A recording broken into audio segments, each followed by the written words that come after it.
Kebanyakan dari kita ni kan, habiskan sebahagian besar hidup kita kat tempat kerja.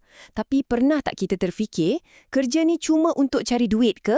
Atau ada tujuan yang lebih besar? So, hari ni kita nak tengok macam mana Alkitab bagi kita 3 prinsip yang boleh ubah terus cara kita pandang kerja kita dari satu bebanan kepada satu panggilan.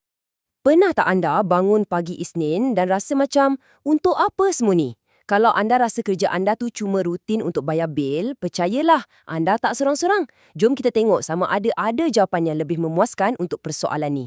Okey, pertama sekali, kita kena betulkan satu salah faham yang biasa kita dengar. Kerja bukanlah satu hukuman sebab dosa. Sebenarnya, Alkitab tunjukkan yang kerja ni adalah sebahagian daripada rancangan asal Tuhan yang baik untuk kita, bahkan sebelum manusia jatuh dalam dosa lagi. Cuba bayangkan, dari Taman Eden lagi, Tuhan dah tetapkan kerja sebagai satu aktiviti yang bermakna. Dan Alkitab ni kan memang selalu puji orang yang rajin, bagi amaran pasal kemalasan, dan ajar yang bekerja tu cara untuk kita sara hidup. Jadi asasnya, kerja tu sendiri sebenarnya satu benda yang baik.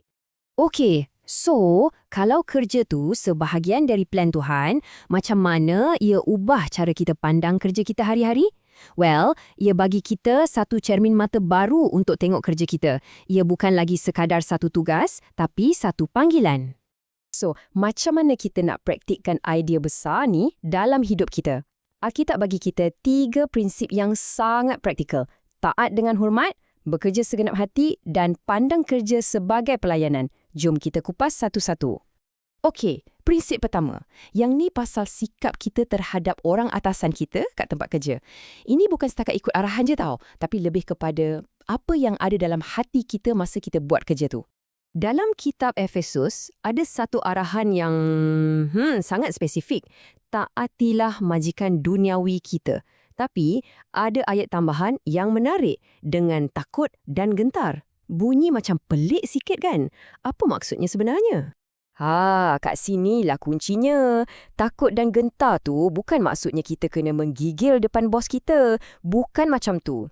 Ia sebenarnya merujuk pada sikap hormat, kesedaran yang kita ni lemah dan kita perlukan kekuatan Tuhan sepenuhnya untuk buat kerja kita. Jadi, poin pentingnya kat sini, bila kita taat kat tempat kerja, ia sebenarnya cerminan luaran ketaatan kita kepada Kristus dari dalam. Bila kita hormat dan taat pada majikan kita, secara tak langsung kita sedang tunjukkan ketaatan kita kepada Tuhan. Okey, jom kita masuk prinsip yang kedua. Yang ni lebih mendalam lagi. Bukan pasal apa yang kita buat, tapi kenapa kita buat. Ia pasal bekerja dengan segenap hati. Bekerja segenap hati ni maksudnya kita bagi yang terbaik. Bukan sebab bos tengah tengok, bukan sebab terpaksa, tapi sebab komitmen tu datang dari dalam hati kita. Ia macam beza antara siapkan laporan asal boleh dengan usaha untuk jadikan laporan tu yang terbaik.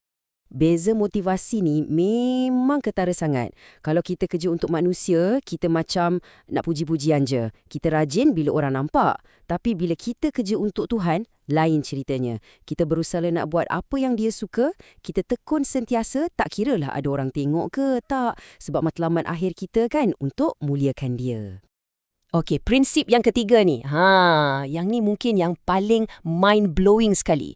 Ia ajak kita untuk tengok kerja kita bukan lagi sebagai satu kewajipan, tapi sebagai satu pelayanan rohani. Ya, anda tak salah dengar. Setiap tugasan yang anda siapkan, setiap email yang anda hantar, setiap mesyuarat yang anda hadiri, bila kita buat dengan sikap yang betul, ia jadi satu bentuk ibadah dan pelayanan kepada Tuhan. Tiba-tiba, tempat kerja anda tu dah jadi ladang pelayanan anda. Dan benda ni terpakai juga kalau bos kita tu pun orang Kristian. Alkitab pesan, jangan pula kita ambil mudah atau kurang hormat. Sebaliknya, kita patut layan mereka dengan lebih baik lagi. Tolong mereka untuk berjaya sebagai cara kita sokong mereka. Jadi, lepas kita dah cuba taat, kerja segenap hati dan melayani, apa hasilnya? Apa yang kita dapat? Di sinilah datangnya janji yang paling best sekali. Ganjaran kekal daripada Tuhan sendiri. Alkitab janji satu benda yang, wow, luar biasa. Tuhan nampak setiap benda baik yang kita buat. Setiap satu, walaupun tak ada siapa perasan pun. Dan dia janji akan ada balasan. Bukan bonus hujung tahun je, tapi ganjaran yang kekal di syurga. Inilah mesej penting yang kita kena pegang betul-betul. Kerja anda hari ini, tak kisahlah kat pejabat ke, kat tapak pembinaan ke, atau dari rumah sekalipun. Ia ada nilai syurgawi. Ia penting di mata Tuhan bila kita buat untuk kemuliaannya. Tak ada satu pun yang sia-sia. So, cuba fikirkan soalan ni sekejap. Macam mana agaknya kalau Isnin depan, ia bukan lagi permulaan minggu kerja yang kita gerunkan, tapi ia adalah permulaan ibadah mingguan kita. Agak-agak apa yang akan berubah pada cara anda bekerja?